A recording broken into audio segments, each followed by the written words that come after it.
We think that having an anti-imperialist, not only an anti-war foundation, but an anti-imperialist foundation to the feminist work is extremely necessary, because it means that we're not necessarily only standing against some wars. We stand against the genocide that's currently happening in Palestine as we stand against the war drive of the United States against Russia and Ukraine. We stand against war towards China.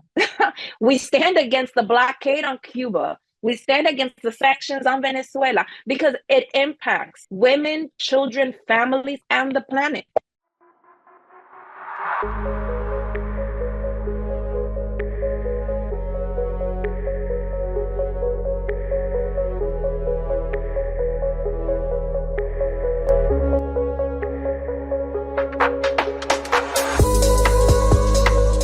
Hi, and welcome to the Global Majority for Peace podcast. I'm Ileana Chan, and my co-host is Fiona Edwards. This podcast is brought to you every week on Thursday on YouTube and other podcast platforms, Spotify, Amazon Music, Acast, etc. We discuss with special guests from across the world our mission of building a global movement against the US-led war drive against China, Russia, and countries in the global south.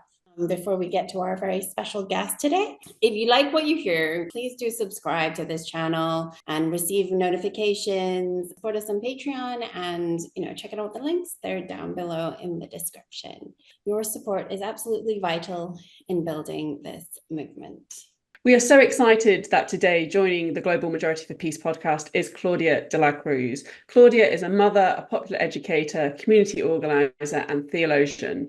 Claudia served as the co-executive director and co-founder of the People's Forum in New York City and is currently running for the President of the United States with the Party for Socialism and Liberation. Claudia, welcome to the show.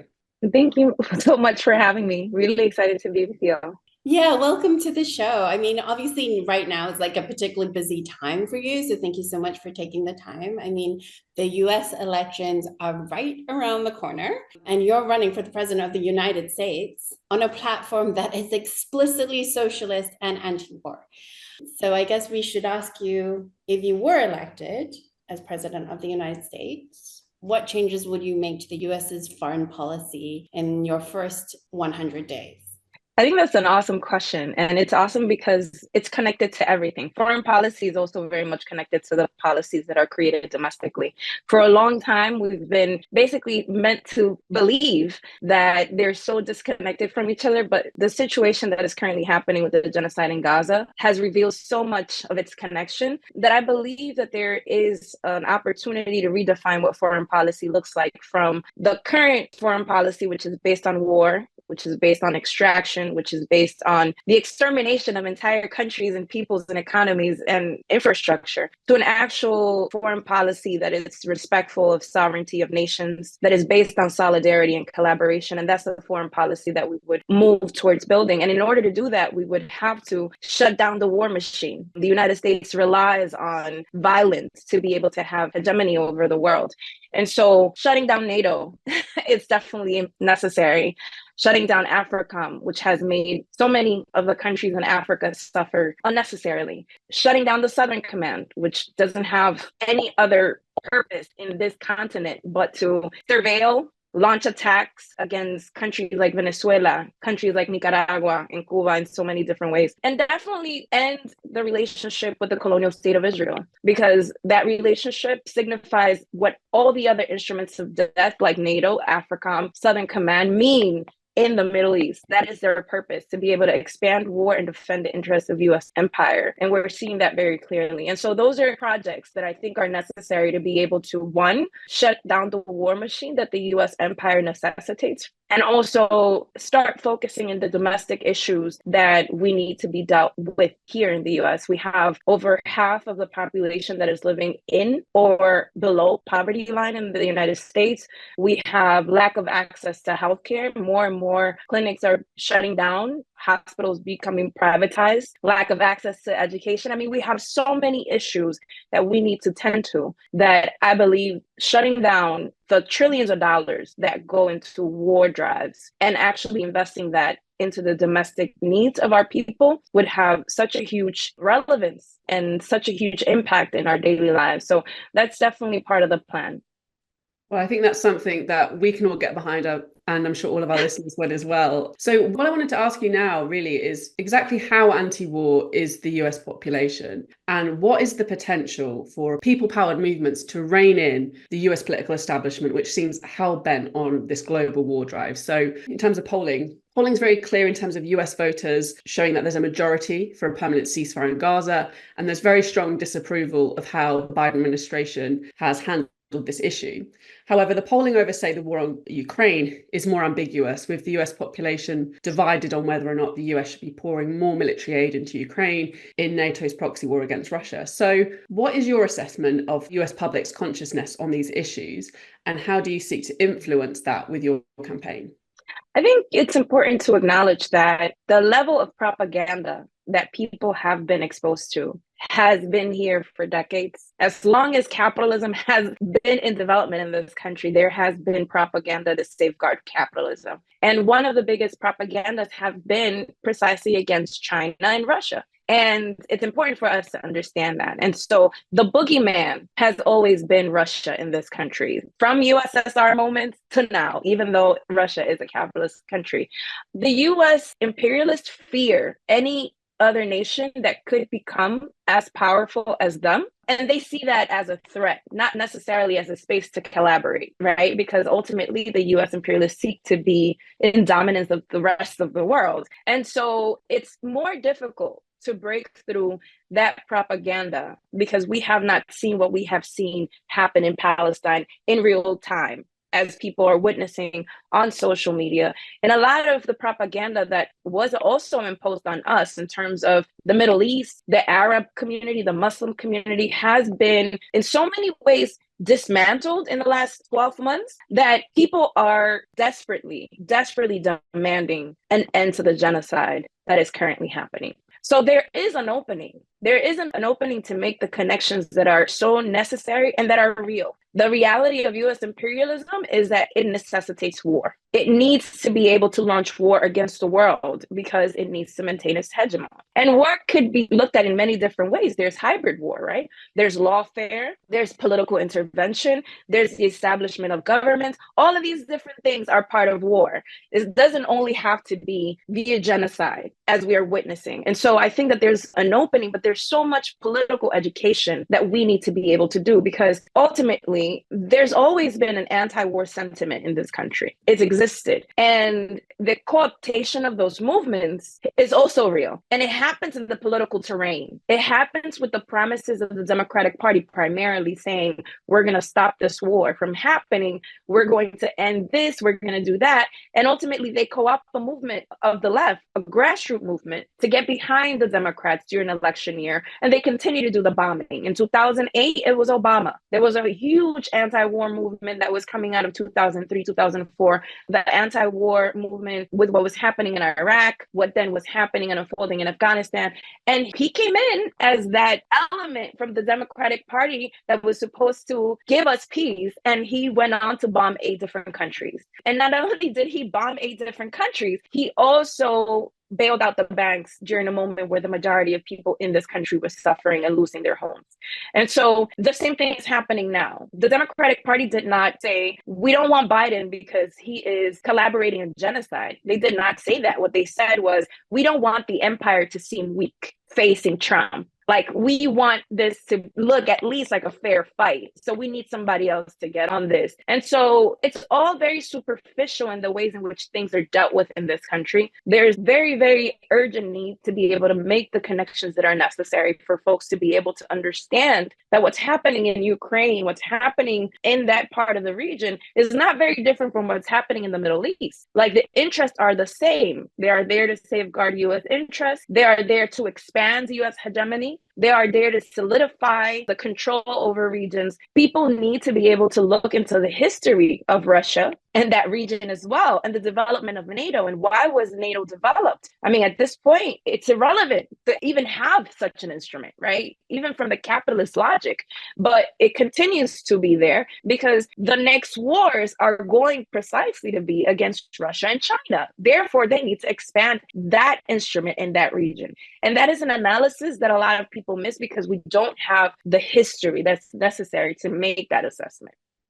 Yeah, that's a really good point. I think in terms of, I mean, you covered several really great points there, but in terms of the co-option of certain ideals, definitely to expand US hegemony. I mean, we see the US administration lecturing the global South, China and Russia about human rights, democracy, and freedom. And this is one of their major pillars of how they justify their foreign policy. Could you speak to the US's own track record on these issues, both internationally and domestically, in terms of human rights, democracy, freedom? In your opinion, what moral standing does the US have on this issue?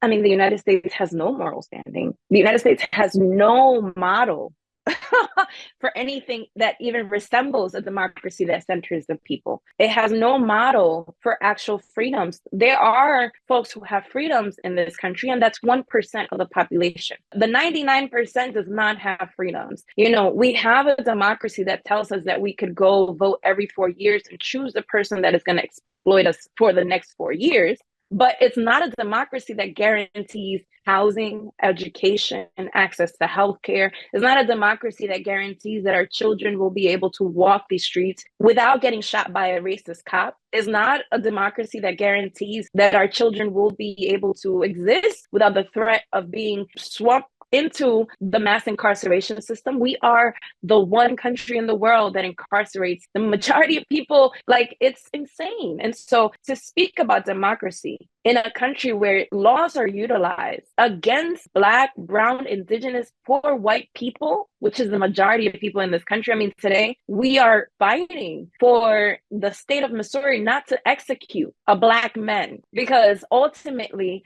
legally, there's no real evidence that links him to a crime.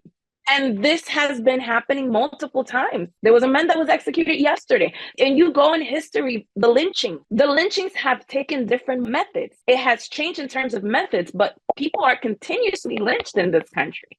Slavery was eradicated, but there's the 13th Amendment that continues to enslave Black and brown bodies in the prison system. And so we have no moral authority as a nation to police or surveil any other nation in the development of their own projects as nations. But yet the tortures that we know human beings experience in Guantanamo Bay should be shut down and given back to the people of Cuba because it's a Cuban territory.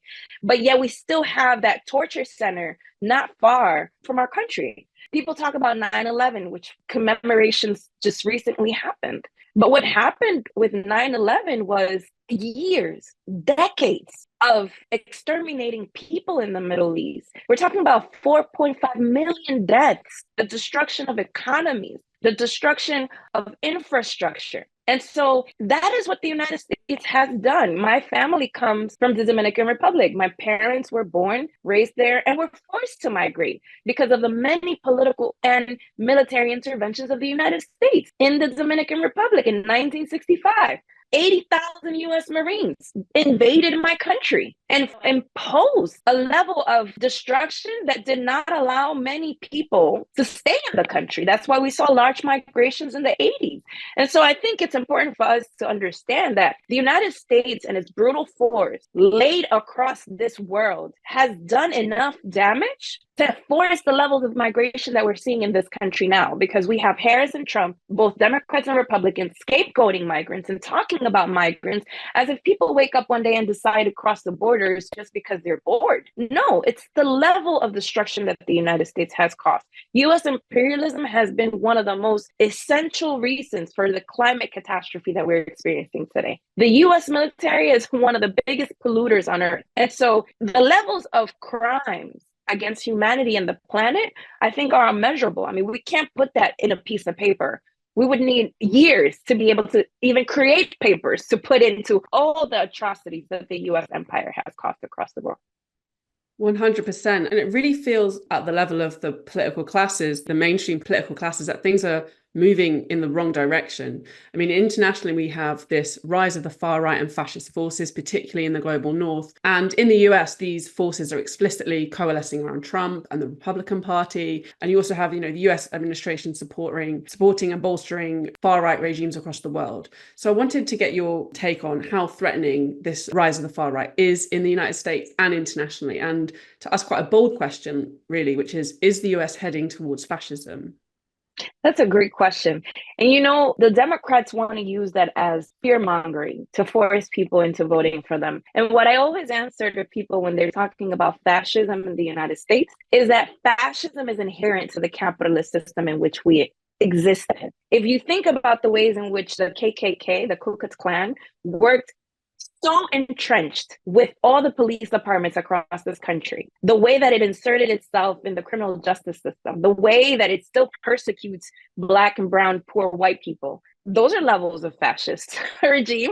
I mean, when we think about the ways in which the Democratic Party has talked about the need to be able to surveil and limit misinformation on the internet, now going against TikTok and going against folks that are actually exposing their crimes against humanity, that is a level of fascism, right? To be able to limit the freedom of speech, especially when it's connected to the history and it's connected to facts and evidence. They want to be able to control that. And there's so many different things in terms of our civil rights. Voter suppression is so inherent to the system, and both Democrats and Republicans have played a huge part of voter purges all across the South, specifically getting people off of the registers to be able to go in to vote. People literally come into their precincts to vote and they won't find their name.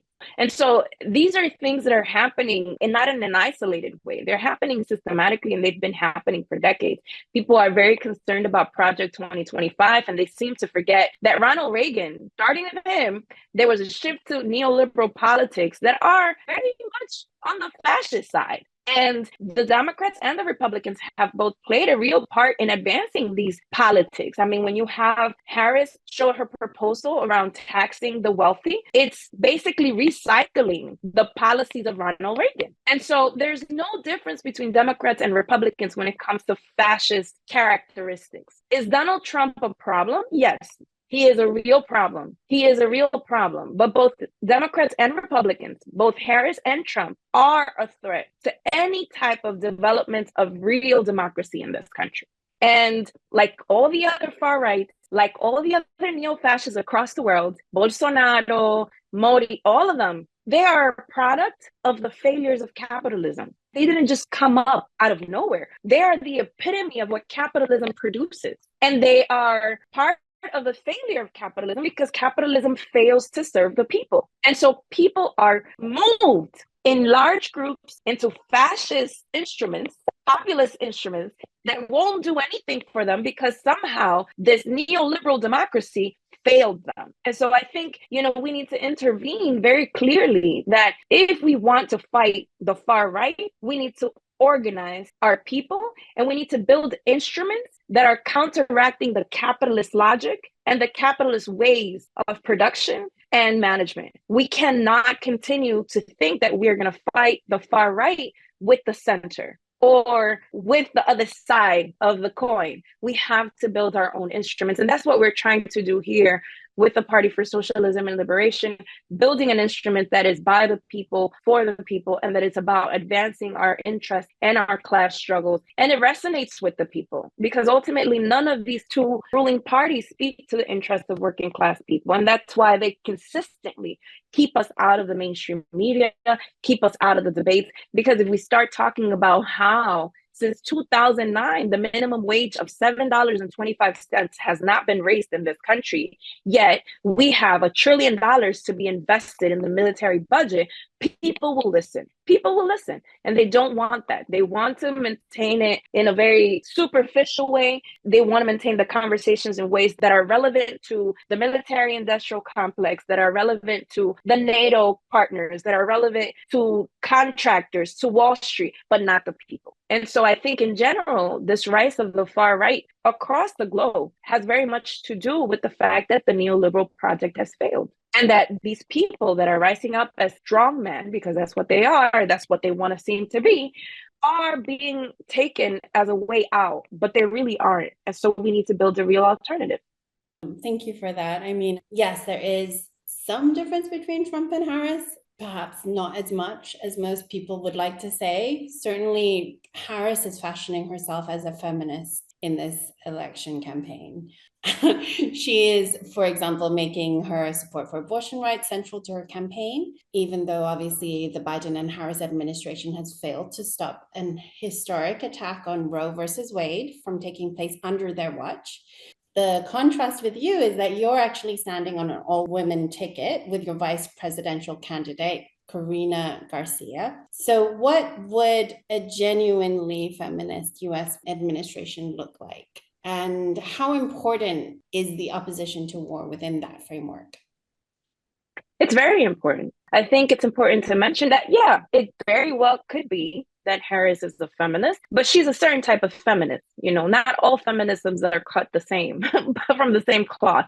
There is US imperialist feminism, which is, you know, the girl boss, all these different type of feminisms that are not necessarily there to be able to build solidarity amongst the class, that are not there to build solidarity amongst nations, that really don't care about the majority of women across the globe who are working class. And that's the type of feminism she's there for. She's there to represent the interests of the ruling class. And so our differences is very clear. Karina and I have been involved in struggle and in movement work from the grassroots to the national and international level, building with women that are working class women, with LGBTQ communities that are working class LGBTQ communities, that are interested in the most basic human needs and are very concerned with the protection and the sustainability of the planet. Two different things. We think that having an anti-imperialist, not only an anti-war foundation, but an anti-imperialist foundation to the feminist work is extremely necessary, because it means that we're not necessarily only standing against some wars. We stand against the genocide that's currently happening in Palestine, as we stand against the war drive of the United States against Russia and Ukraine. We stand against war towards China. We stand against the blockade on Cuba. We stand against the sanctions on Venezuela because it impacts women, children, families, and the planet. We care about life. And so for us, caring about life and protecting life as part of a feminist principle means being anti-imperialist. It means being anti-capitalist. It means being anti-patriarchal. Anti-patriarchal because we understand that patriarchy is inherent to the capitalist and imperialist systems. And I think that that is a huge difference. When Kamala Harris stands there with her $500,000 earrings, she does not relate to the majority of people that have to work close to 50, 60, 70 hours to be able to afford a 2-bedroom apartment. She's not speaking to us. We can't relate to her. The fact that we have such a limited option when it comes to childcare in this country, that it was the Biden-Harris administration that rolled back the child tax credit that lifted millions of children from poverty. It was them who did it. She was there, sitting shotgun next to Biden when that decision was made. She was also the prosecutor in California that criminalized mothers for children's truancy and inability to go to school without thinking for a second about the many different factors that could potentially influence a child from going to school. You criminalize the parent, and in many cases, mothers. And so she is not for the majority of women in this country or the majority of women across the globe. She represents specific class interests. And that to me, you know, is not the feminism that we, neither myself or Karina or the party, are interested in lifting, because it does not respond to the needs of the majority of people. On this issue of the global war drive that we're seeing in terms of the United States, we've got a situation in this election, I think, where, you know, you've got Trump and Harris who are competing over who will lead a more belligerent war machine. So, you know, using the so-called threat of Russia and China as a justification for escalation. Your platform proposes that the military budget of the United States is cut by 90%. So I was wondering if you could explain how that would be possible or necessary in this political climate. And then also, what is the alternative policy to treating Russia and China like a threat? What should the US's foreign policy be towards these two countries?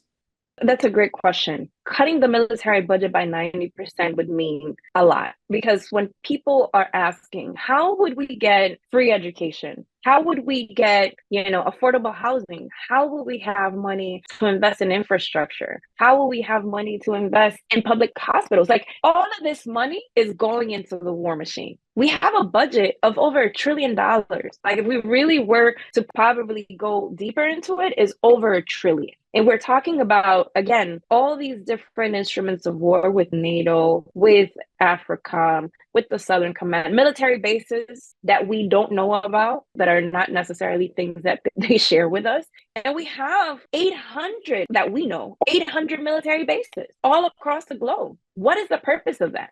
We have young people who are being drafted with what we call poverty drafts. These are kids that are recruited from the poorest neighborhoods, that are used as cannon fodder, that are losing life and limb outside of the United States for the interest of the wealthiest people. And so what we're saying is, we need to bring those bodies back into the United States to build the United States. How about we build the infrastructure here? How about these young people don't have to go into the military to get the education they want? How about they actually have benefits and are able to live and thrive while developing their nation state, without having to worry about killing other people to be able to come back and then not be able to live? Because PTSD is real, and because the levels of suicide in the military are insane. And so, and even amongst active members of the military, we're talking about at least one member of the military commits suicide a day. It is crazy. And so we would need to be able to think about the human elements, the human needs, prioritizing humanity. And that would mean economically cutting the military budget and investing that money into things that are life-giving, into things that sustain life and the planet. And it is doable. You asked in the beginning, what would be the first 100 days? I mean, I think all those cuts could be channeled into doing other things that are necessary in this country. People receive that. Even military veterans receive that very well from our platform, because they understand the reality of war. They understand that it's not the wealthy that fight the wars, that is working class poor people that fight the wars. And that is true for us in terms of Russia and China. We should learn from China. We shouldn't feel threatened by China. China has had the ability to lift the majority of its people from poverty. It has developed technology that we shouldn't think about technology to be utilized for weapons. Because capitalist logic, US imperialist logic, always goes to the threat. It goes to the weapons, right? They can't think about the ways in which lives could be saved through such technology. And so how much we could advance the lives of people. That is not ever a thought in the capitalist US imperialist mind. And so I think the relationship with China, with Russia, could be one of collaboration, could be one of exchanging and developing ideas, projects in the technological arena in so many different ways and forms. We have traveled to the south of the United States, and there's a city in South Carolina where there's a huge number of people who have been impacted by diabetes. Diabetes is one of the leading causes of death in this country. And there's a particular place in South Carolina where there's a huge number of people who have either lost their limbs or have died from diabetes-related issues. Cuba has medicine that actually cuts the impact of people having their limbs cut. But we can't get access to that medicine because the United States has a blockade on Cuba. So all these blockades, all these war drives are at the expense of people and their ability to live and thrive. And what we're saying is that we could build a relationship with Russia, with China, with Cuba, with other countries that could help the people of the United States live longer and have a better quality of life. And that is something that the capitalists here are unwilling and will always be unwilling to do.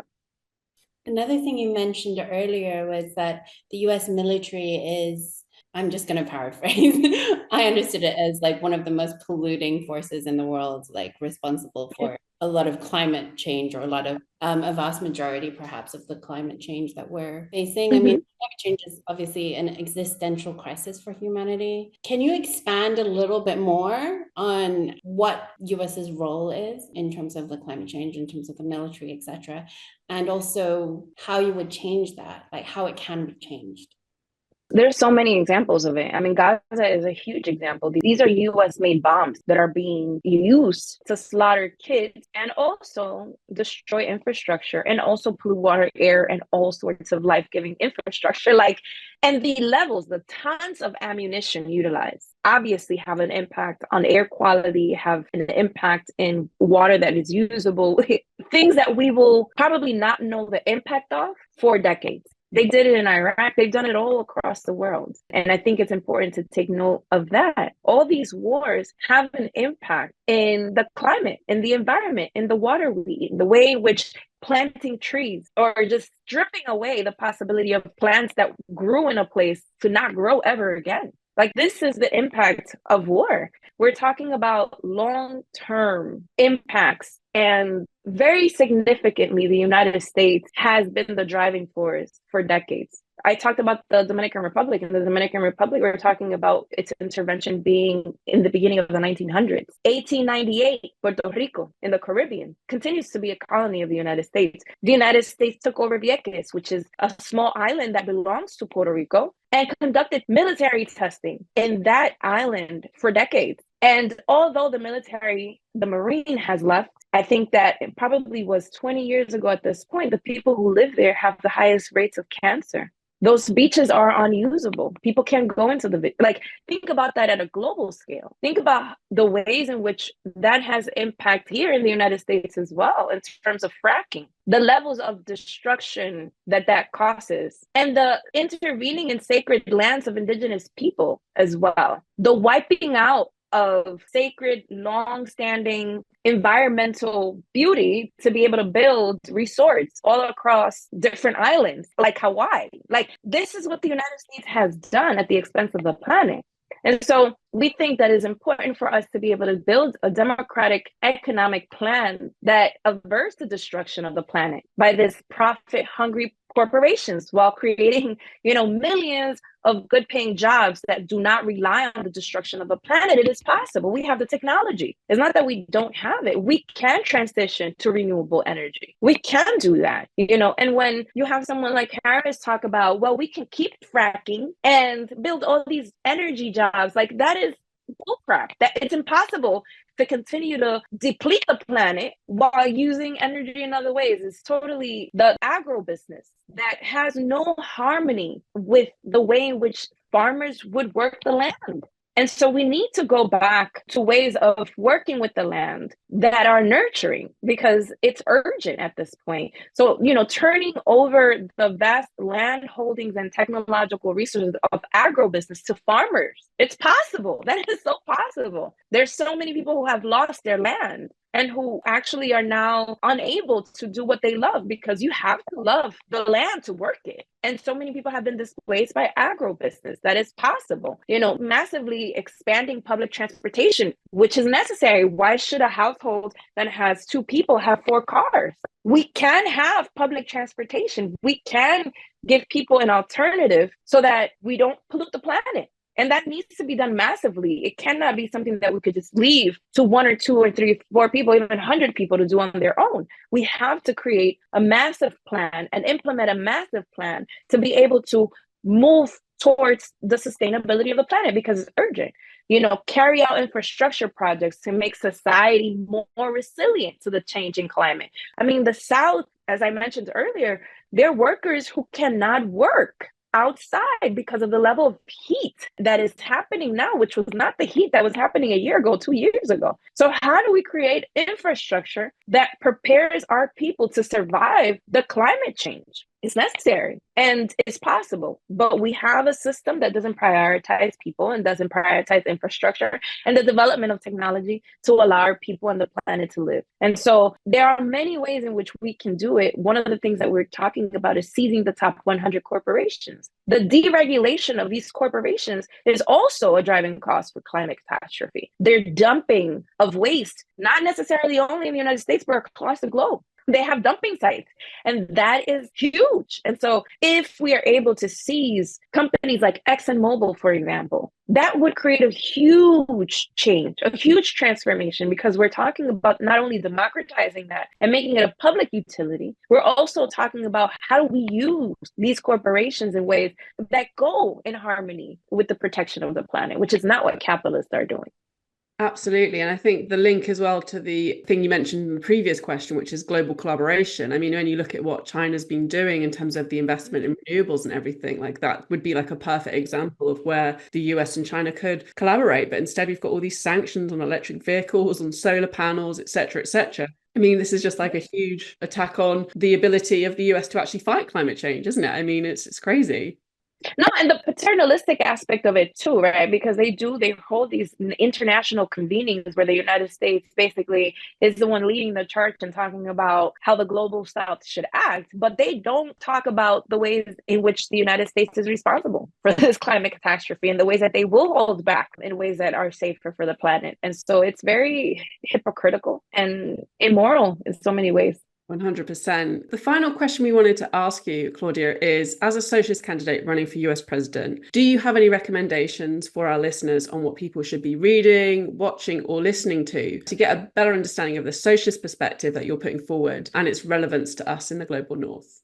Well, we have many different sources. So the Party for Socialism and Liberation has its website, the PSL, but we also have liberationnews.org. And liberationnews.org actually gives news from a socialist perspective, from our perspective as Marxist-Leninists, but also in terms of our analysis is also shared there. We have Liberation School, which is different. Liberation School actually puts forth reading materials, study guides, facilitation guides for folks that are wanting to create study groups and collectives to study different types of socialist books and ideas. Folks can go to the peoplesforum.org as well. The People's Forum holds a lot of different events hybrid.